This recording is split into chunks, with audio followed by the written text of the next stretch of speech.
It is a beautiful evening and a warm welcome. This is a live broadcast of the Sunday edition. We are at the Hill in Pockets Hill Highlands, Harare, the capital city. I am Liam Bernard with Peace Munyika interpreting the bulletin in sign language. And I'm Joyce Mabiga. Thank you once again for joining us on Sunday edition. These are our leading stories tonight. Government commended for advancing women empowerment as Zimbabwe commemorates International Women's Day. Lupani State University students develop a livestock identification app, Joyce. Well, that sounds exciting. And of course, Tichawana Kurewa will walk us through our science and technology feature. Buzzing in sports bars, Hard Rock holds champion Scotland as the newly built Chawanda officially opens. Those are our leading stories tonight. We start off with the main news. In our first report tonight, President Emmerson Mnangagwa says Zimbabwe is determined to scale up domestic resource mobilization to bridge the funding gaps caused by global shifts in the development of financing. Our diplomatic correspondent, Josephine Mugia, filed our first report tonight. Last week, President Emmerson Mnangagwa met with diplomats accredited to the country for the annual reception, which sees the head of state interacting with the envoys. The president delivered a speech which touched on a broad array of issues, including global shifts in development financing. As he noted this development, President Mnangagwa said the country remains grateful for partnerships that have supported the country's development journey, while also highlighting the country's resolve to increase domestic resource mobilization. Global shifts in development financing and cooperation have challenged many countries in the global south to reassess strategies for sustainable economic growth. Zimbabwe remains grateful for partnerships that have supported our development, our modernization and industrialization journey.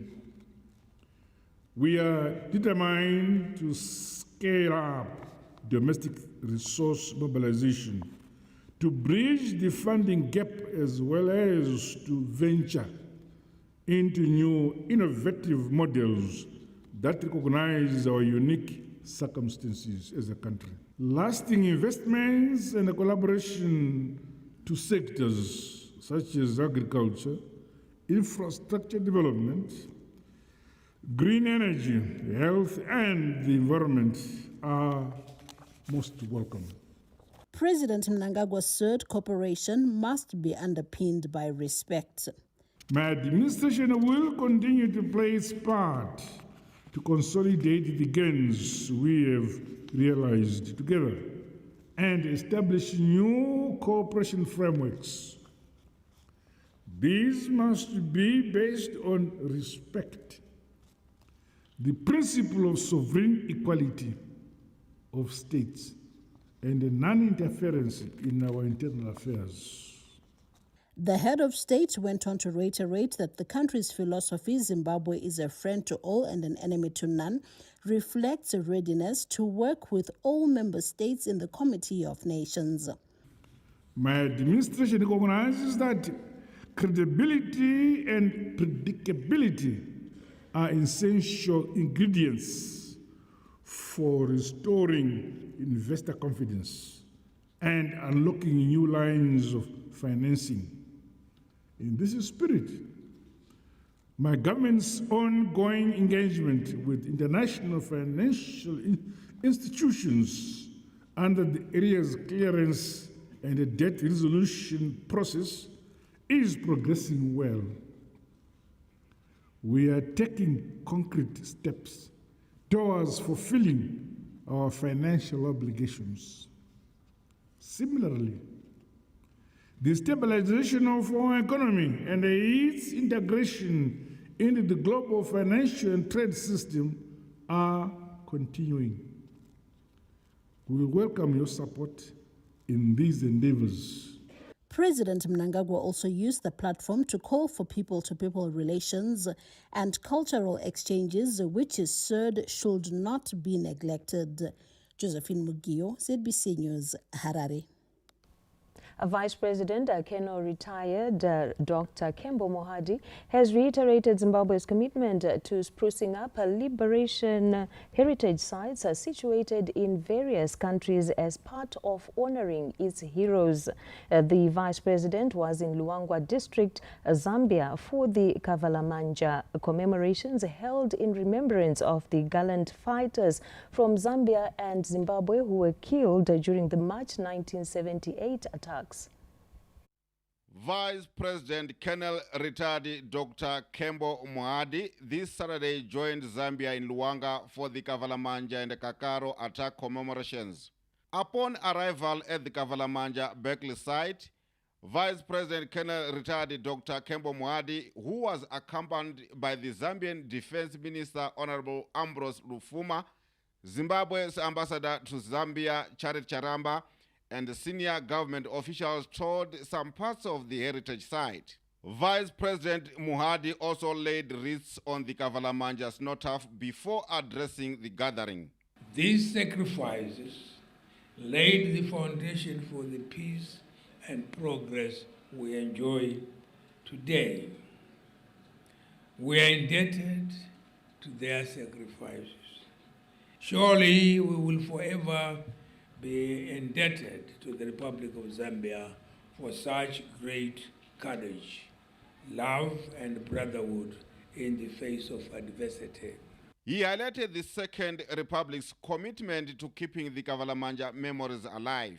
Your presence here signifies the value of His Excellency, President Hakainde Hichilema, and his government attached towards keeping Kavalamanja and Kagoro memories alive. Similarly, my presence here underscores the importance His Excellency Emmerson Mnangagwa and the government of the Republic of Zimbabwe attach to events that transpired here some 40 years ago. Zambian Defense Minister Ambrose Lufuma spoke on the importance of the Berkeley sites and what it represents for the two countries. Kavalamanja and Kakaro are found as mere names on the map. They are living testaments to our collective courage and resilience. They stand as enduring reminders of the sacrifice made so that we today and those who come after us may live in freedom and dignity. Speaking to journalists at the conclusion of his visit to Zambia, Vice President Colonel retired Dr. Kembo Mohadi said the Second Republic will continue to spruce up all liberation sites across the region, especially in Zambia, working together with the respective governments to preserve the history of the journey to independence. The shrines you are talking about, we are trying to preserve, or we are preserving, they are in Zambia. And that goes to show how much Zambia suffered for the liberation of Southern Africa.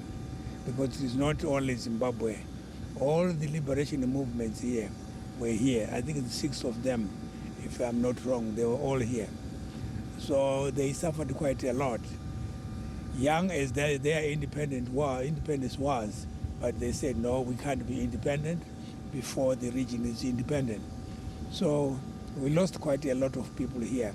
Hence, we are always here trying to spruce up their shrines. The Kavalamanja and the Kakaro commemorations come at a time Zimbabwe is preparing for its 46th independence anniversary next month under the theme Zim at 46, Unity and Development Towards Vision 2030. Aifeli Mudau, ZBC News, Lusaka.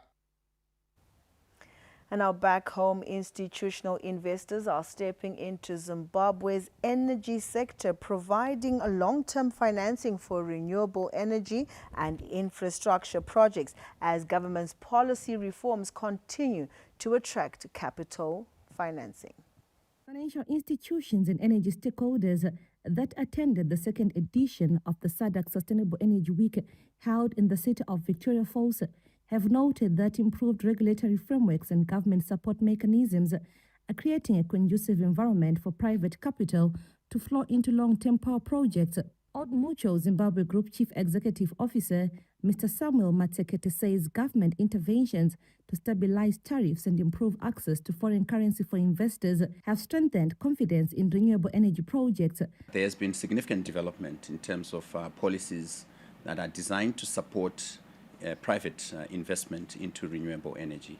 We have seen government come through and supported minimum tariffs, and they have also played a role to ensure that the nature currency of those tariffs makes sense for private sector capital to invest in. While capital is flowing into generation projects, attention is now shifting to strengthening transmission and distribution networks to ensure that the electricity generated reaches areas where it is needed the most. We have established a renewable energy fund, which is a flagship fund. This is a public-private partnership. You will see that we have got government involved in the fund, which we really value and cherish, because it means that we have a platform upon which we can discuss some of the elements that we need from policymaking and regulations. Meanwhile, Regional Energy Corporation is also receiving renewed momentum with efforts to revive the Batoka Gorge hydroelectric project through innovative financing models. We have looked at models which we think can move the project to another level. Public sector involvement of and also the private sector. Under the Second Republic, Zimbabwe has accelerated the use of public-private partnerships in the energy sector, with projects such as the completion of the Wangathema Power Station, Unit 7 and 8, coupled with independent power plants, significantly boosting national generation capacity. These initiatives are increasing electricity supply to industry and households, strengthening the country's productive sectors and supporting Zimbabwe's broader economic development agenda. Yolande Moyo, ZBC News, Victoria Falls. Zimbabwe's successful bid to host the headquarters of the Intra-African Trade Fair Company is set to position the country closer to the center of Africa's expanding trade network under the African Continental Free Trade Area. Africa's premier trade and investment platform, the Intra-African Trade Fair, has transitioned into a permanent continental institution aimed at accelerating economic integration and trade across the continent. The institution, known as the Intra-African Trade Fair Company, was unveiled during the Intra-African Trade Fair 2025 held in Algiers, Algeria. Zimbabwe secured the hosting rights of the headquarters after winning a competitive bidding process involving Burkina Faso, Cameroon, Malawi, Zambia and South Africa. Harare's selection is viewed as an endorsement of the country's conferencing infrastructure, accommodation capacity and expanding air connectivity. The Inter-African Trade Fair provides a platform for businesses to showcase goods and services, engage investors and buyers, and explore new market opportunities across the continent. It puts us as the engine for Africa's trade integration agenda, and also it puts us as the heart of Africa's trade promotion ecosystem.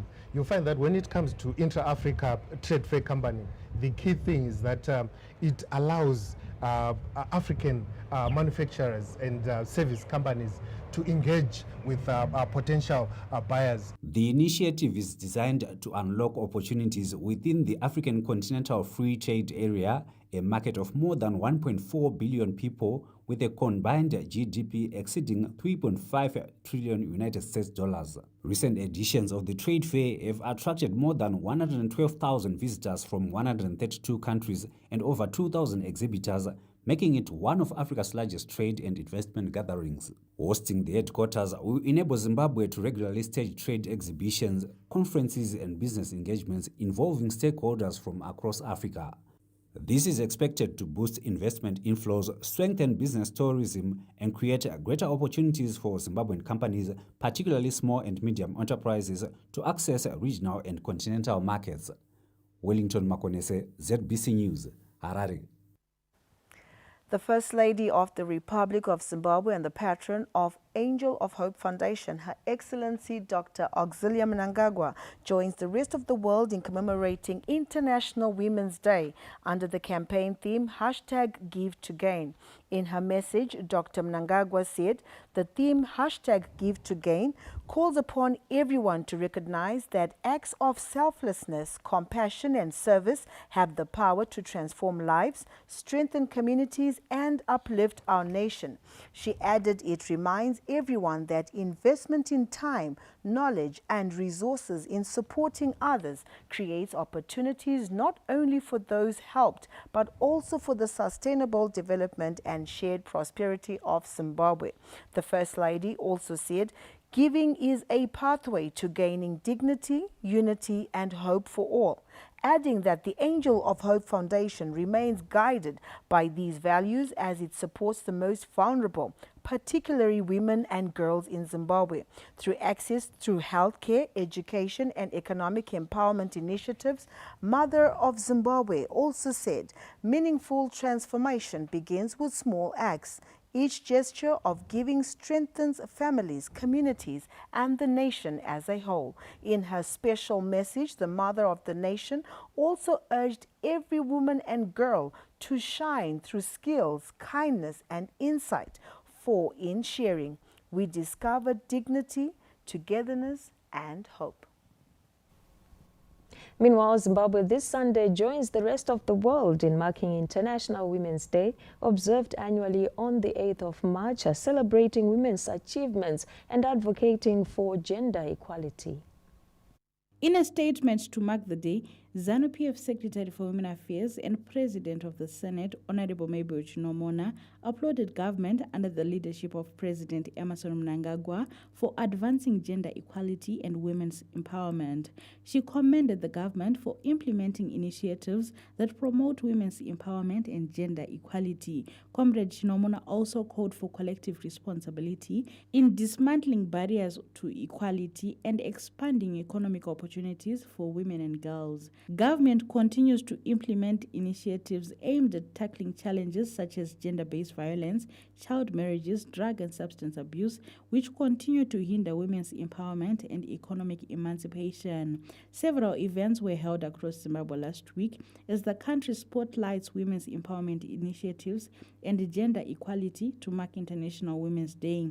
The national commemorations were held in Bindura, where thousands of women from across the country gathered at Chipadze High School for the official celebrations. Speaking at the event, Women Affairs, Community, Small and Medium Enterprises Development Minister Monica Mchangwa acknowledged the growing contribution of women in leadership, culture, science and security, urging women to remain determined in pursuing their aspirations. The contributions of women are immense and undeniable, from leadership and culture to science and security. Women are the architects of our world. Ndisu anamai chipo chatakapiwa isocho ngatsarase hanzi ndisu anamai vanotakura mimba 9 months. The event renewed calls for equal opportunities and inclusive development for women and girls. The International Women's Day is celebrated every year on the 8th of March. It is a day when women, the United Nations and the world at large celebrate all women for their achievements. Patience Nyakato, SABC News, Harare.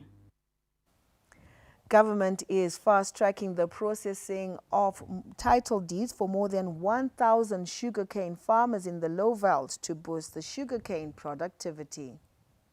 The Farm Title Deed program, which was launched by the government in 2024, represents an important step in addressing land ownership and utilization challenges. The program seeks to transition beneficiaries of the Land Reform Program into formal landholders, offering title deeds that promise tenure security and financial empowerment. Government is moving with speed to ensure that land reform beneficiaries in the Low Veld who are into sugarcane production have title deeds to enhance productivity. Looking at how we can enhance profitability, and we want all sugarcane outgrowers to have title deeds and have title deeds expeditiously. So I've brought a lands team that will stay behind and start processing title deeds for these communities so that they can use them for collateral but also for transferability and bankability. Sugarcane outgrowers say title deeds will drive growth and higher production. Hatishari meeting ngofuma kuti zvakanyongwa pamwafa later kuti minister can withdraw it any time. Chakuza kuti konene ndikabata deed rangu mundo wava wangu. Kwatiri suarimi tinoti true empowerment yawo yakwatiri empowerment yechokwadi chaiyo chaiyo inoonekwa kuburikidza ownership of the most basic means of production, which is the land. And reform, it will be now complete. So at the same time, kuandoka value wacho kunoreva kuti togona kuinda futi pama downstream industries. Tawana mari kuminda kwedu. My business. Government is rolling out the title deed program to eligible A1 and A2 farmers, aiming to solidify land tenure, unlock agricultural investment, and enable access to bank credit. This is part of the Second Republic's broader strategy to enhance operations in the agricultural sector. Fungai Jachi, ZBC News, Chirezi. The government has put in measures in place to deter Zimbabweans from fronting foreign-owned businesses in reserved sectors as the deadline for the submission of regularization plans approaches. Consultations have been taking place to implement provisions of Statutory Instrument 215 of 2025 to compel foreign nationals who own businesses in reserved sectors to comply by relinquishing their stake. During a consultative meeting held in Harare, government said it will penalize those who are used to shield foreigners' ownership in local businesses. The Ministry of Industry and Commerce has fully capacitated its National Economic Empowerment Unit, both from a human resources side and also including ensuring that our teams in the provinces have got the necessary tools and trade. The ZANU-PF party and industry players are excited at the pace the SI is being rolled out to safeguard indigenous people's economic interests. So we strongly believe that the judicious implementation of SI 215 of 2025 will go a long way in consolidating the progress already made with regards to economic activity in general in our country, and in particular the participation of our local people. The clarification is coming through to say if someone is a permanent resident, does he enjoy the same benefits as a local? And also there are issues of fronting. We realize, especially in the wholesale and retail space, that there's a lot of fronting. Someone actually is said to be a shareholder of a particular business, but they've nothing, absolutely nothing. And it is just a name that the name that is being used by the foreigner to try and seemingly comply. At least 500 foreign-owned companies have so far submitted their regularization plans to the Ministry of Industry and Commerce, including at their provincial offices, in order to expedite the implementation of the policy to empower indigenous Zimbabweans. Owen Mandova, ZBC News, Harare. We take you back now to Masvingo Province, where Chirezi residents have voiced their full support for the Constitutional Amendment Number 3 bill, describing it as a progressive move that will strengthen governance and boost national development. Many say the proposed legal changes will benefit the entire country, giving elected officials adequate time to focus on development projects that impact people. Fungai Chachi has more. In Chirezi, the proposed changes to the Constitution through the Constitutional Amendment Number 3 bill have been welcomed, with the people confident the changes are beneficial to the country as a whole.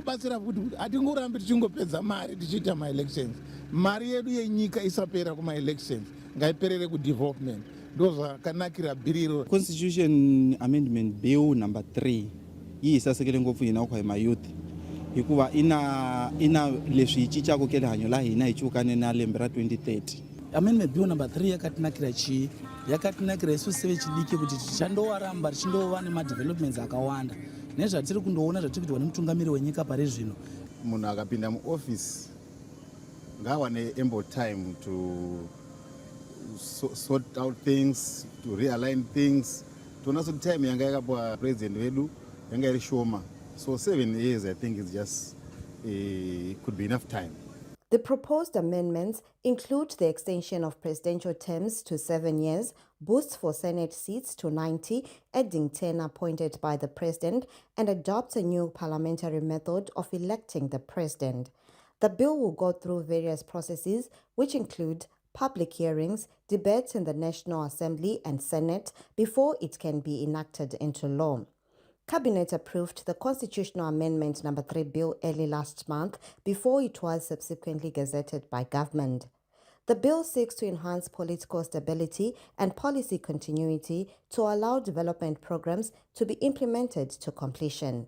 So far, many people in the country's 10 provinces have endorsed the bill, describing it as a long overdue people-oriented piece of legislation. Fungai Jachi, ZBC News, Chirezi. In a related development, church leaders in Bulawayo under the Council of Churches in Africa have thrown their weight behind the Constitutional Amendment No. 3 bill, saying the move is a pivotal step to sustain development programs and national projects towards Vision 2030. Church leaders from the Council of Churches in Africa say they are backing the Constitutional Amendment No. 3 bill as it will help maintain the country's development trajectory. Siyawusekela umbono omuhle kangaka wokuqhubekela phambili ukuthi kungayafika ku-2030. Amendment Bill No. 3 iri kugadziriswa inogona kutibetsera sema Council for Churches in Africa. Kana mutungamiri wenyika Baba Emerson Dambudzo Mnangagwa vakaramba varipo pachigaro, machechi ane zvinhu zvakawanda zvavari kubenefita kubva kuhurumende iripo. President of the Council of Churches in Africa, Archbishop Dr. Rocky Moyo, says the amendment will allow the country to continue experiencing significant economic development and peace witnessed in recent years. Sifuna le intuthuko le lokuthula lokho esilakho kuye phambili kungabuyele emuva, so ukuthi sinike ubaba osikhokhelayo khathesi umongameli wethu ubaba uMnangagwa esinye isikhathi. The Constitutional Amendment Bill No. 3 has received tremendous support from various groups, among them youths, children of war veterans, the church, opposition parties, and citizens. The youths have described it as a strategic instrument to accelerate national development and consolidate governance reforms. Justice, Legal and Parliamentary Affairs Minister Honorable Ziyambi has since unpacked the contents of the bill and described it as people-centered. The ZANU-PF Ferrari Provincial Coordinating Committee members have been challenged to remain vigilant by providing decisive leadership and prioritizing the welfare of its members to strengthen party structures and widen grassroots support base. The ZANU-PF Harare province convened an extraordinary provincial coordinating committee meeting in Harare this Sunday. The meeting was presided over by ZANU-PF Secretary General Advocate Jacob Mtenda, who implored the PCC members to be the engine of development for the benefit of the people and the citizenry. This interface, Msangano wedu, is therefore about accountability in the implementation of party programs, in the implementation of government projects. It seeks to ensure that every PCC is responsive to the people, firmly rooted in party ideology, and fully executing its mandate in line with the guidance of His Excellency the President, Comrade Dr. E.D. Mnangagwa, who is also the first secretary of ZANU-PF. Advocate Mdenda also implored the PCC members to uphold the values of the party. Unity of purpose must remain our greatest strength. We should therefore reject any form of factionalism. Uyu ndio aningi, uyu ndio aningi, uyu ndio aningi, pasinazo izozo. We must avoid tribalism. Anova kupi, uyu anova kupi, uyu anova kupi. Anova Harare province, full stop. The Harare province also said they are fully behind the constitutional amendment bill. We support constitutional amendment bill number 3. Harare, together with other provinces, passed resolution number 1 in Bulawayo. And it was reaffirmed in the National People's Conference in Mutare. Since its gazetting, the bill has received widespread support, with the progressive Zimbabweans describing it as a vehicle for development and continuity. Peter Chivima, ZBC News, Harare. Now, as the rest of the world continues to commemorate International Women's Day, Joyce, under the hashtag Give to Gain. Yes, give to gain. Every woman has the potential to shine. So wherever you're placed, make sure you are the bright light. Absolutely, and this goes out to even the girl child. And we are streaming live on our Facebook page. Do tell us where you are watching from. Don't go away. Sunday edition will be back shortly after these messages.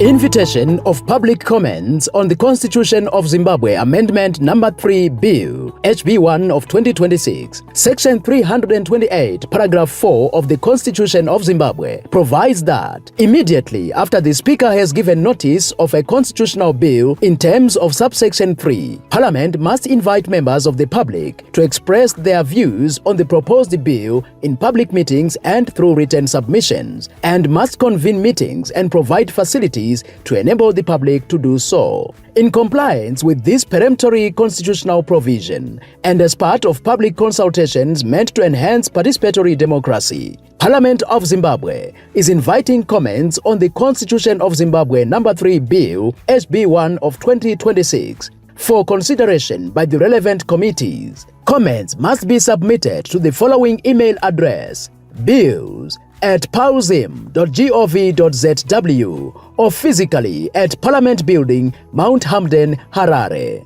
Public hearings on this bill will be announced in due course on days to be advised. For any clarification on the process, you may get in touch with the Acting Deputy Clerk of Parliament on email address nyawo@pauzim.gov.zw.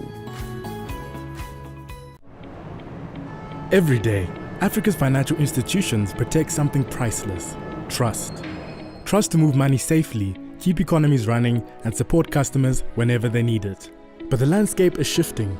Security threats are rising, regulations are tougher, and customers' expectations are higher. Downtime is simply not an option. That's why financial institutions need infrastructure that is secure, resilient, and built to scale. Liquid Intelligent Technologies powers Africa's financial sector to operate safely, efficiently, and without interruption. From branches to data centers and the cloud, we deliver mission-critical connectivity with 24/7 operations that detect threats early. With world-class data centers and continent-wide disaster recovery, Liquid keeps services online at all times. Our network drives fast, secure transactions so banks and fintechs can serve customers instantly. We build the digital foundation for Africa's financial future.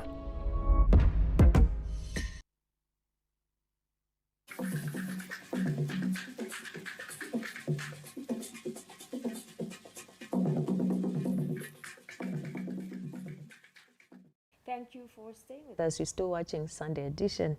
From a hotspot of the struggle in the 1970s during the Liberation War to a growing social and economic hub, the story of Mount Darwin mirrors the transformation brought by Zimbabwe's independence. Let's get more details.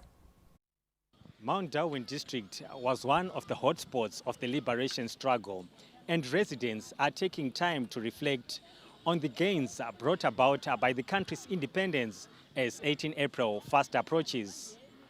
One of these significant gains is infrastructure development taking place in the town. During the liberation struggle, Mount Darwin was one of the key operational areas for freedom fighters, with local communities providing critical support to the war effort. Today, the district tells a different story, one of expanding infrastructure, improved social services, and growing economic activity. Independence inoreva kusununguka zvikuru kwenyika yedu.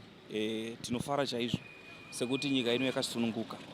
Mabasa chaiyo tikumaita zvakasununguka semunyika yeZimbabwe. Apart from the political and economic gains, Mount Darwin residents are enjoying social benefits of independence, boosted 3 years ago when the district hosted the national independence celebrations.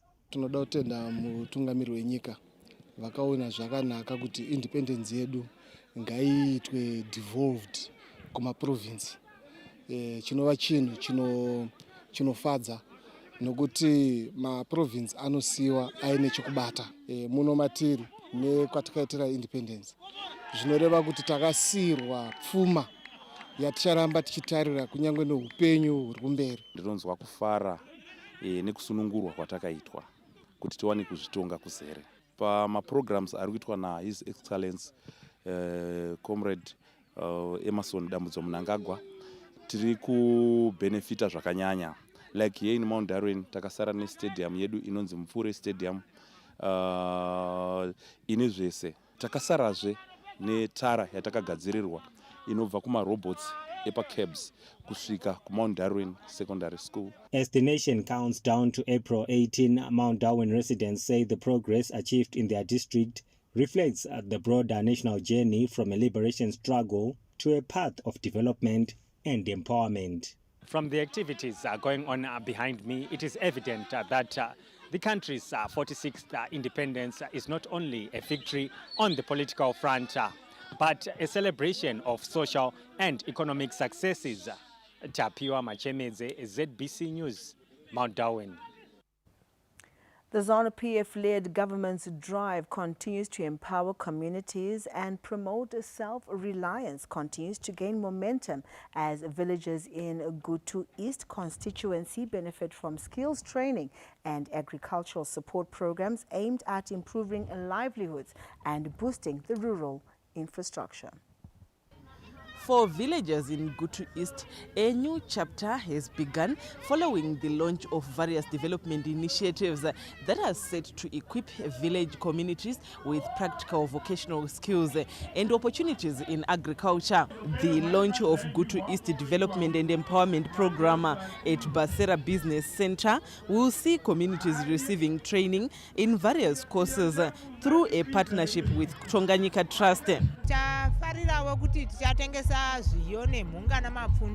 Inini pacha zvangu ndichatodawo kudzidzira kuredha kwacho kuti ndigozoona kuchengeta mhuri yangu zvakasununguka. Ndikunzwa kufara nekuda kwechitiko chedriving school yawo tafara taonawo market yemasmall grains edu.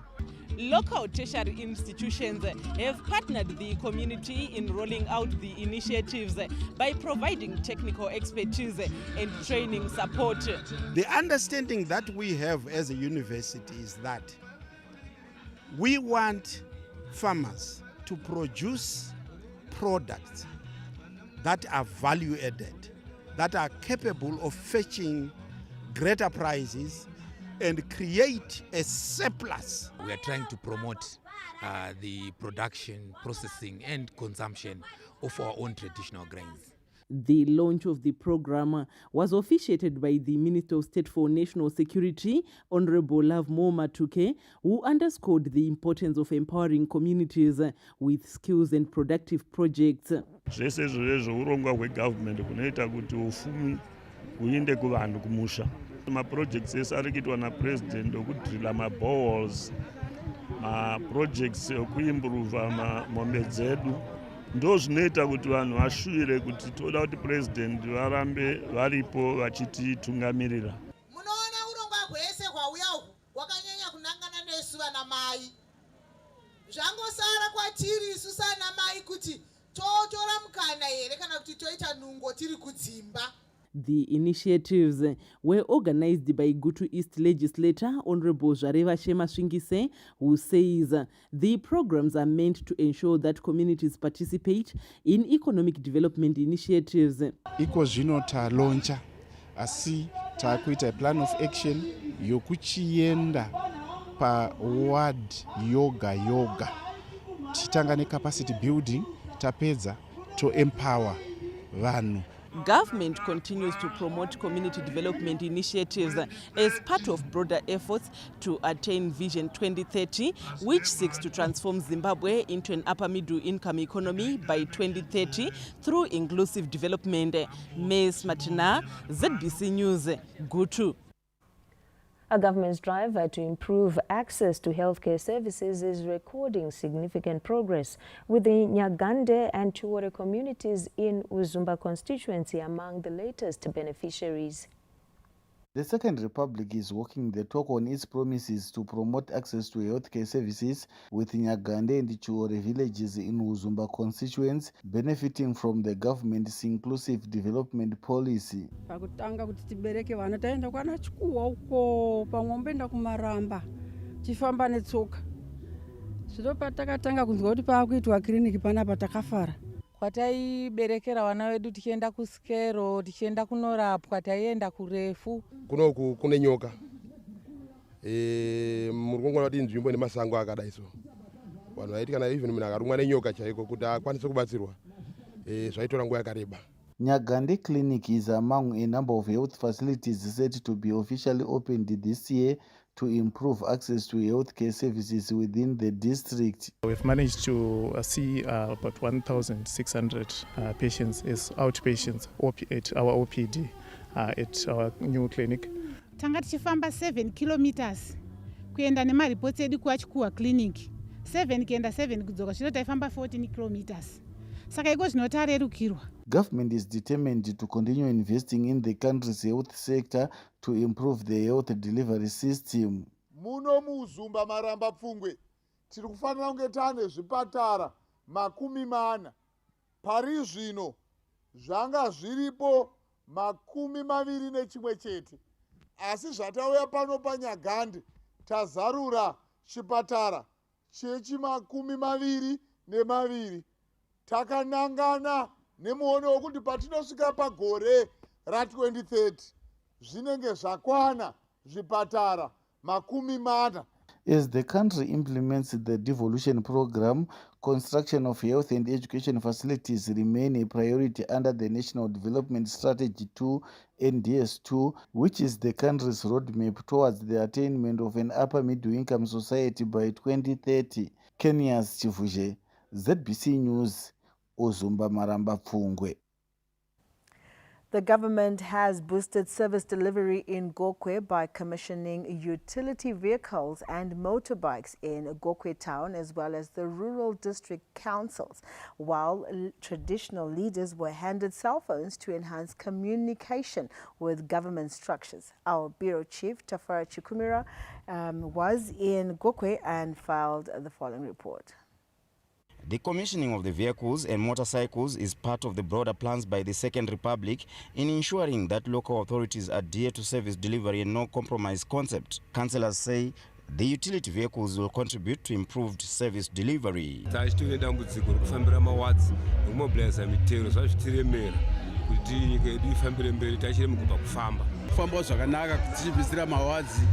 Kana kunamo kune kwatika namo kutenge kuri kure takufamba zvakanaka atichanyanye kutambura nokuti tapiwa chokufambisa. Traditional leaders who received cell phones say the gadgets will help in communicating critical messages in communities and government officers. Zvotibetsera kuti tikwanise kucommunicate tichilenga tichaita kuti basa redu rive rinoita rakasununguka nenguva inonga ichitarisirwa. Government commended efforts by the local councils, saying the procurement of utility vehicles dovetails with its industrialization agenda. I applaud local authorities in the Midlands province for implementing tangible and highly impactful projects covering essential sectors such as health and education. The need to improve service delivery by local authorities feeds into the country's economic development agenda. Tafara Chikumira, ZBC News, Gokwe. Kulumani FM has celebrated 8 years of broadcasting this Saturday in Bulawayo by bringing together staff, community members and local teams through sporting activities aimed at strengthening relationships with listeners while promoting sport and unity within the community. Kulumani FM celebrated 8 years on air with sporting activities that included a lively netball tournament and friendly soccer matches involving the station staff, community clubs and the ZBC Montrose team. Ikudlala lamanye ama-team esingakaze sidlale lawo ikakhulu ekhulumani FM namo-ZBC asikaze sidlale lawo kodwa sikholisile asuntu wabotewa kodwa ekubotewa i-radio yesukhulumani FM kiri kukhwanisya iminyaka 80 andisiwembuli basani twajana imwenya watu tuzosana ukuno chandifadza stereki ndechokuti we really enjoyed the day. It was so nice. The game was so quiet. The celebrations also featured soccer matches with representatives from the Kulumani FM soccer team highlighting the excitement of the day. Namhla sijabule kakhulu besemdlalweni weKhulumani FM Khulumani FM ekwanisa umnyaka wesi-8 isakaza. Listeners who attended the celebrations said the event gave them an opportunity to interact with the presenters and celebrate the station's milestone together. Namhla ngibuye lapha ngizobukela abangani bami engangidlale labo ibhora abemsakazweni ngikholise kakhulu ngibuyile lapha kuKhulumani FM sizocelebrate ikwanisa 8 years. Akumnandi akubizozwayo Siyathaba ukubonga sihlangana ngombuthano omuhle kangaka uku-celebrate 8th birthday ye-ZBC and Khulumani FM. Isizwe sakithi sebulawayo siyakhula njengekhulumani FM i-radio station. Station management expressed gratitude to staff, presenters and stakeholders who have contributed to the growth of the station over the years. Ukuthi nibekwazi ukuthi njengomphathi westishi iKhulumani FM bakhona ngahamba ngama ezinyaweni zabo kodwa ke ngiyakuthanda ukuveza namhlanje ukuthi lo msakazo ubungasoze ukhulu bengaka. As Khulumani FM marks 8 years of broadcasting, the station says it remains so committed to informing, educating and entertaining communities while continuing to grow with the support of its audience. Kudos to you there, Kulumani FM. We wish you many more years on the airwaves to come. Now, in our This and That feature, traditional leadership is a sacred institution that is anchored on a revered cultural system where nothing is left to chance. In our feature tonight, we unpack the rigorous cultural and spiritual processes that precede the installation of a chief. A journey that begins with ancestral validation and culminates in a formal state recognition. Let's take a listen. The installation of a chief is far more than a ceremonial event. It is a deeply rooted cultural process that blends ancestral authority with modern governance. The recent installation of Chief Nematombo in Urungwe offered a rare insight into how the country's traditional leadership is validated first by ancestral spirits, then by the state. None explained it better than traditionalist Kaitano Mukaesango. Kana munhu asiri kodzere kuti agagwe kuva mambo mondoro kana ichinge yaramba hakuna magadziko anoitwa akamanikidzira kugara umambo husina kuapuruvwa pamutemo nemagariro edu echirudzi chedu. This spiritual vetting safeguards communities from illegitimate leadership, ensuring that authority is earned, not merely inherited. Mondoro huri yedu inonzi Nyanewe. So Nyanewe ndiye anokupa chaanokupa anotanga akupa chinonzi chikutukutu. Chikutukutu ndofunga idimbi ranenge ndakapfeka panapa. Kana wapuwa chikutukutu ndipo unotarisiwa kuti hauna kubata ropa here, hauna zvawakakanganisa here muchivanhu, hauna kumbosungwa here nedzimwe mhosva dzakaipa. Kana vapedza izvozvo ivo vanenge vachiona kumweya. Kana vaona zvinhu izvo zvokuti wakodzera kuti uite mambo, vanozokupa inonzi ndoro. Once ancestral approval is secured, the state formalizes the chieftainship through symbolic regalia, each item carrying deep meaning. The white helmet represents peace, authority, and legitimacy. The red gown symbolizes power and continuity of traditional leadership. The walking stick signifies judicial authority and guidance, while the half moon signifies protection of the community. Chiefs also receive a badge which confirms official recognition by the government of Zimbabwe. After the installation, headmen and village heads formally submit to the new chief. This is done through presentation of gifts symbolizing loyalty, unity, and acceptance of the new authority. Beyond symbolism, government also provides practical support. The newly installed chief is presented with a cash token, a mobile phone, and a service vehicle. From ancestral approval to state recognition, the installation of a chief reflects a delicate balance between tradition and modern governance. Tamuka Charakupa, ZBC News, Urungwe. So proud of our rich culture. That taking us to a break. We'll be back shortly with more news. Stay with us.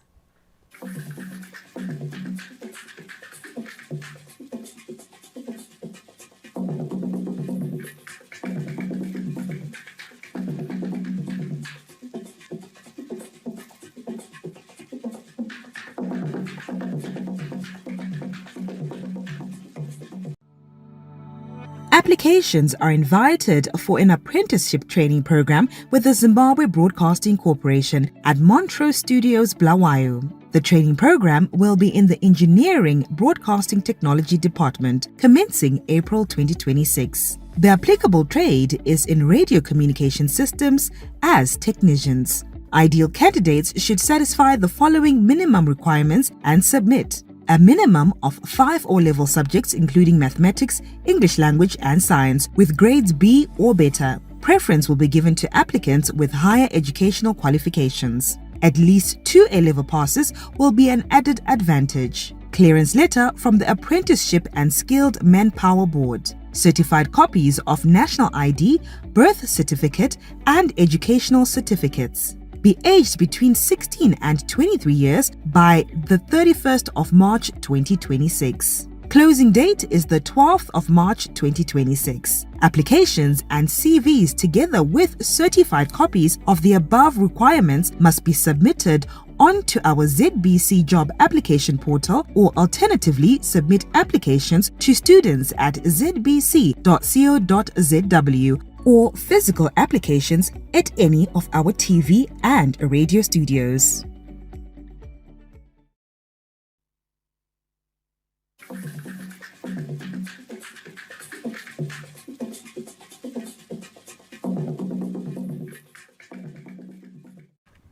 Welcome back. Thank you for staying with us. Now, in the rolling rangelands of Zimbabwe and across Southern Africa, livestock is more than just animals. It is wealth, status, and survival. Yet, each year, thousands of cattle are lost to theft, with farmers left counting their losses and hanging in the balance.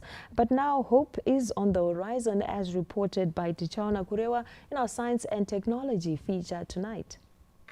Considering the value that cattle have in our culture, this app will further help in cementing the value that has always been attached to livestock in Zimbabwe. A groundbreaking innovation from Lupane State University, LSU, is set to transform livestock production across the country. In line with Education 5.0 model, the institution has become a launchpad for an AI-powered mobile application named Livestock Identification that uniquely identifies livestock, including cattle, using facial recognition and nose-print biometric. To shed more light on how this app works, we are now joined by Mrs. Jessica Puleni. She is the lead innovator. This is a cattle livestock identification mobile application. It uses artificial intelligence to create a digital footprint for our livestock, in this case for our cattle. So what we call our mobile application is known as ID My Cow. ID My Cow uses convolutionary neural networks as well with artificial intelligence and machine learning in order to have, to some extent, somewhat as an ID. like what we have for ourselves. Unlike traditional branding methods, which can be altered or forged, the system uses biometric markers as unique to cattle as fingerprints are to humans, creating a secure and tamper-proof identification process. The innovation stretches beyond Zimbabwe's borders. Developed with regional integration in mind, the application has now been introduced to 3 SADC countries, namely Zimbabwe, Malawi, and Zambia. Ear tags, if stolen, they can easily be removed. Branding can easily be altered. So now we are saying there is a tamper-proof system that we can use to actually identify our livestock. Beyond preventing theft, the app unlocks economic opportunities. Now farmers have tangible collateral that can be proved without doubt by brokers such as insurance companies and also companies or microfinance companies that offer loans. This can now be used as collateral. The benefits ripple further. Police officers can use the system for livestock clearance, while veterinarians will maintain accurate health and treatment records, strengthening overall livestock security and disease management. From the lecture theatre to the livestock pen, LSU's innovation signals a broader shift in Zimbabwe's higher education landscape, where universities are no longer just centers of learning, but engines of economic transformation. The livestock subsector is one of the key sectors of Zimbabwe's economy. Tichaona Kurewa, ZBC News, Lupane. From SNT, we take you to Showbiz, where Zimbabwe has started rolling out the new public-private partnerships guidelines as the government targets execution of more projects in line with the National Development Strategy 2, thrust on inclusivity and growth.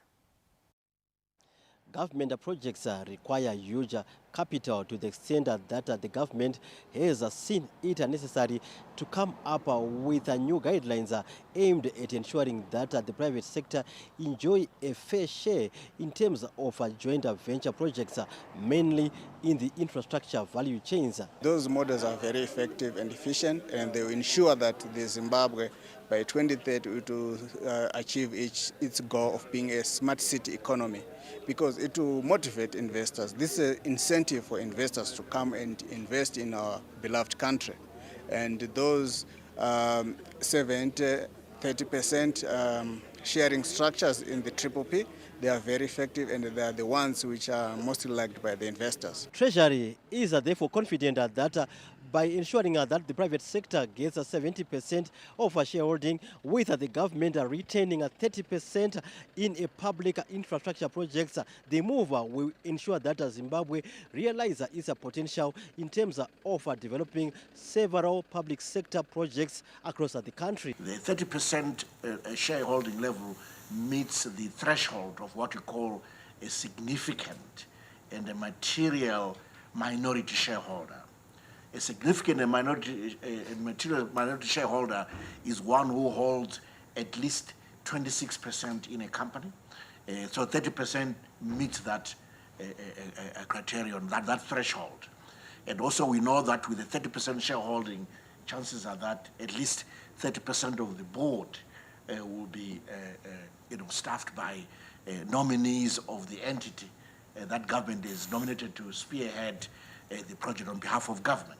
The new public-private partnership guidelines are in line with the country's National Development Strategy 2 targets of facilitating socio-economic development for the country. Stanley James, ZBC News, Harare. That's our Showbiz taking us to a break. Stay with us for the next reports in Sports Buzz.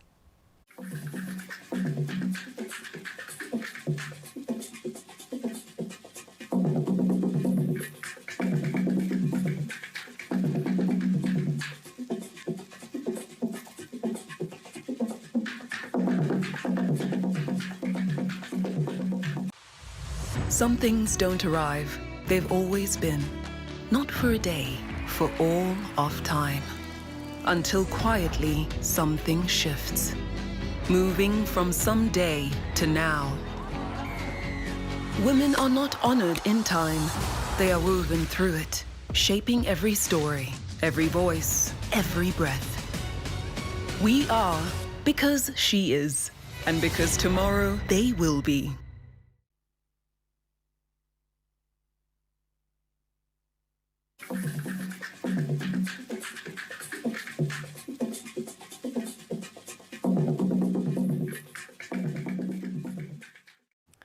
buzzing in sports, Zimbabwe's women cricket team endured another tough day in New Zealand after suffering an 8-wicket defeat to the hosts in the second one-day international. Zimbabwe women's national cricket team were bowled out for just 102 runs after failing to build a solid partnerships with the bat. In reply, New Zealand women's national cricket team cruised to 106 for 2 to seal victory with 202 balls remaining, securing an unassailable 2-0 lead in the 3-match ODI series. The Lady Chevrons will now look to salvage some pride when the two sides meet again this Tuesday in the final match of the series. A new chapter in Zimbabwean football unfolded this Sunday as the newly built Chawanda Stadium officially opened its doors to host a Kasolaga Premier Soccer League match between New Boys Hard Rock and defending champions Scotland. The sheer volumes of traffic tell a story on its own. It's just not about football. Yes, the champions are in town. That is Scotland. They get to face Hard Rock, who are playing their first ever Premier Soccer League match. But it's not all about the football, but also the structure. As Chawanda Stadium opens its doors today for a match that is eagerly anticipated.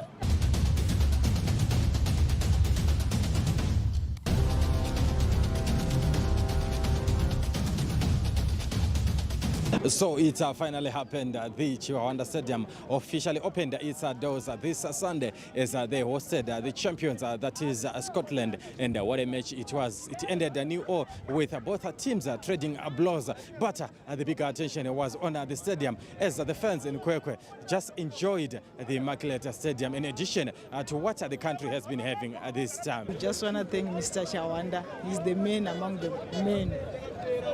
Stadium, mabasa, everything. Ground uchi.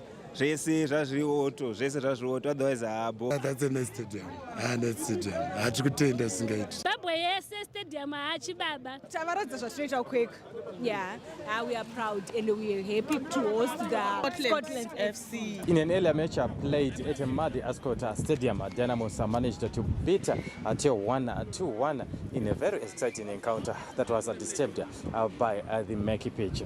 In other matches played, Islanders drew 1-0 with Blair Chiefs, while Simba Bora managed to edge Manica Diamonds 1-0 with Cape United also beating New Boys Agama 2-1 at Rufaro Stadium. Lawrence Tuseda, ZBC News, Kwekwe.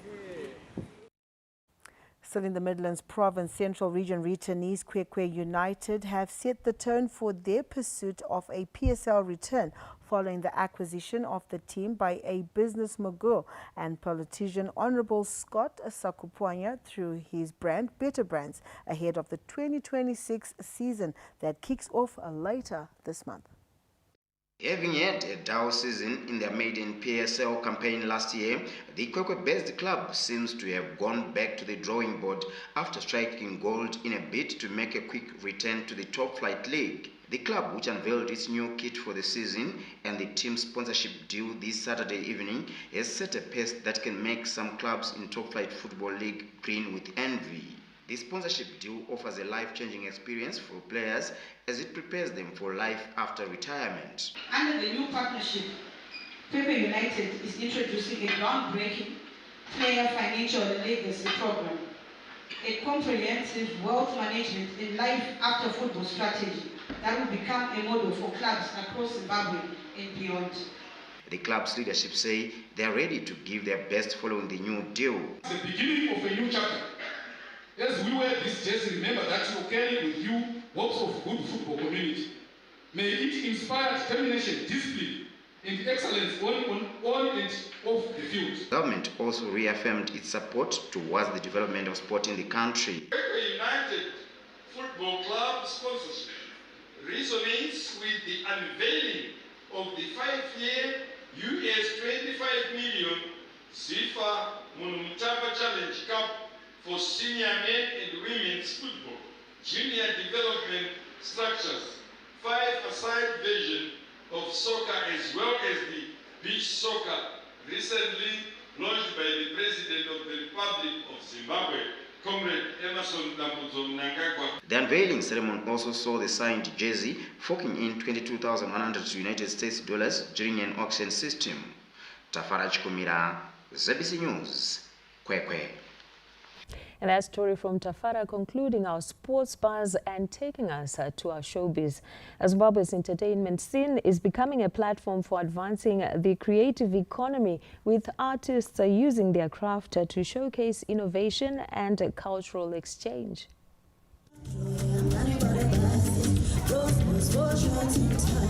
At the center of the spotlight was a music showcase featuring a curated lineup of Music Connects Africa alumni who delivered electrifying performances. Among them was rising artist Melissa, who captured audiences with a soulful sound blending contemporary African rhythms and modern influences.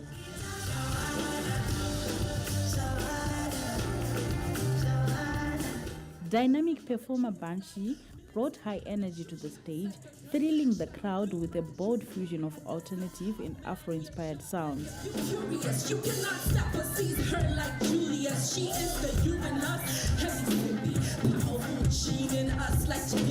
Singer and songwriter Kim Makumbe impressed with a polished performance that highlighted their rich vocals and artistic versatility. Meanwhile, Noluntu J also complemented the lineup with a powerful set that reflected their unique musical storytelling and vibrant stage presence.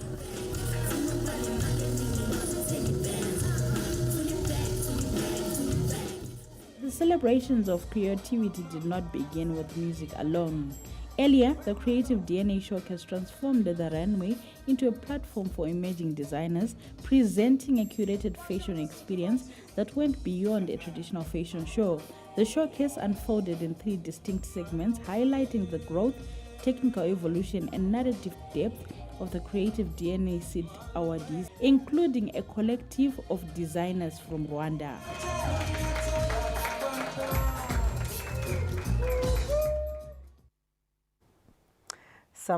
Some piece of fashion up there. Taking us to the way of the weather. Up next.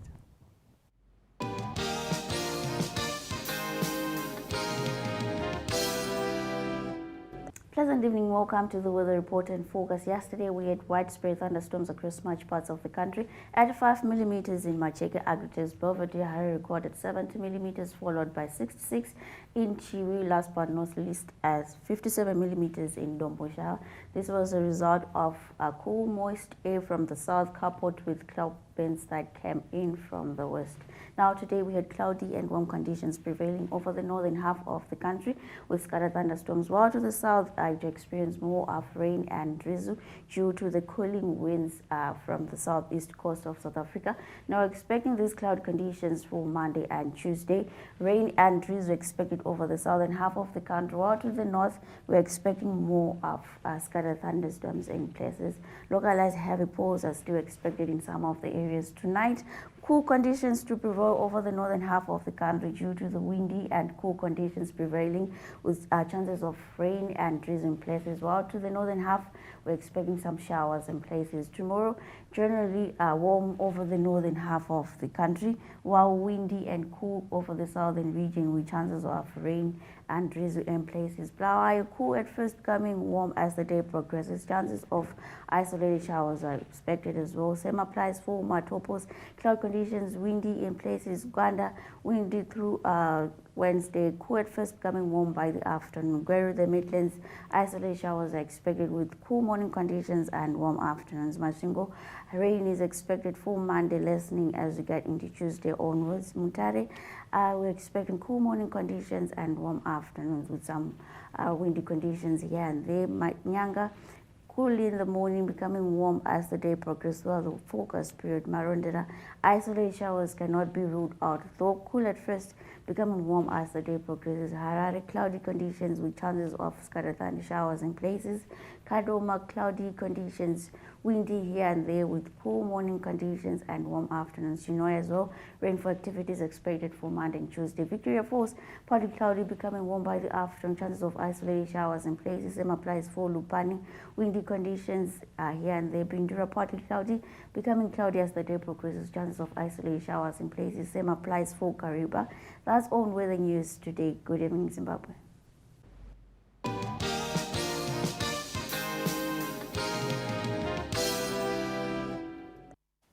And the weather report and forecast was our final port of call. From all of us here, it's good night.